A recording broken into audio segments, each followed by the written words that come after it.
السلام عليكم ورحمة الله تعالى وبركاته، مرحبا بكم على القناة. نتمنى تكونوا كاملين بأحوال جيدة. في هذا الفيديو غادي تشاهدوا طريقة تحضير بيتزا بدون عجين، فقط بالبطاطس، سريعة وخفيفة، والمهم لذيذة بزاف، مناسبة للناس اللي متبعين حمية بدون دقيق. جربوها معايا خطوة بخطوة. غادي نحضروها بالصلصة البيضاء. غادي نحتاجو لهاد الوصفة تقريبا واحد 3 حتى 4 البطاطات اللي يكونوا كبار. غادي نقطعوهم قطع كبيرة ونديروهم يتسلقوا مع شوية ديال الملحة وشوية ديال البودرة ديال الثوم. ممكن انكم اذا استعملتوا البطاطس اللي هي صغيرة ممكن تسلقوها وهي صاينة. غادي ناخدو واحد الصينية ديال الفرن، غنفرشو ورق الطهي، وغادي ندهنوها جيدا بزيت الزيتون.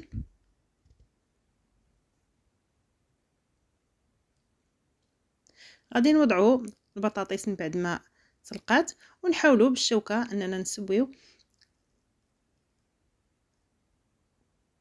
ولا نشكلوا واحد الطبقه اللي تكون مقاده، وبالاستعانه بالسباتول غادي نقادو مزيان السطح ديالها.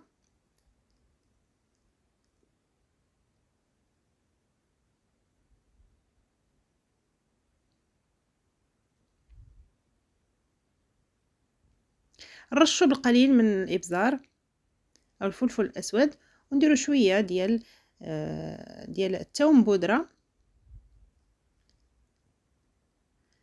نرشوا القليل من الزيت، ونديروا الجبن المبشور. الا كانت عندكم الموتزاريلا فغادي تعطي واحد اللون ذهبي جميل احسن من هاد الجبن اللي استعملت، الجبن الاحمر. لكن تيبقى الجبن الاحمر اللي يعني المذاق ديالو يعني احسن. ممكن تستعملوهم بجوج. في واحد المقلاة غنديروا ملعقه من الزبده، ونديروا قطع من الدجاج.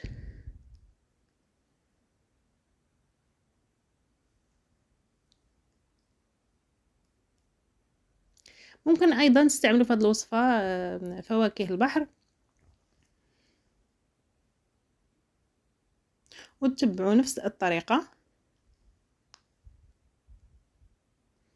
غادي نرشوا بالقليل من الملح، الابزار، والقليل من بودرة الثوم.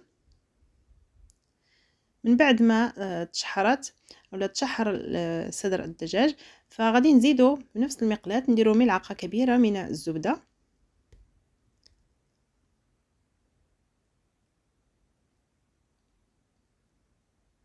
غنضيفو ملعقة من الدقيق،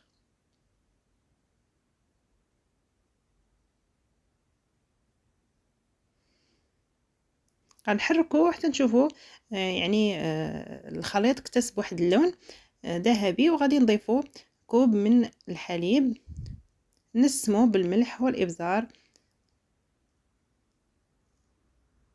ومن بعد ما يصبح الخليط في واحد القوام مناسب، من بعد ما يعني تحمر البطاطا نخرجوها من الفرن. غنوضعوا عليها الصلصة اولا صلصة البيشاميل. غنقطعوا البصل الى شرائح رقيقة جدا، نوضعوه على السطح كطبقة اولى. من بعد غادي نضيفوا القطع ديال الدجاج،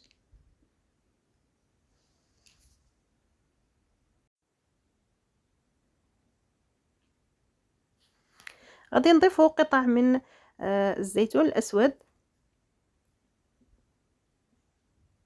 واخيرا غنضيفوا الجبن المبشور. ممكن كما قلت لكم تستعملوا النوعين، يعني الموتزاريلا والجبن الاحمر، فكيعطي واحد اللون ذهبي اكثر.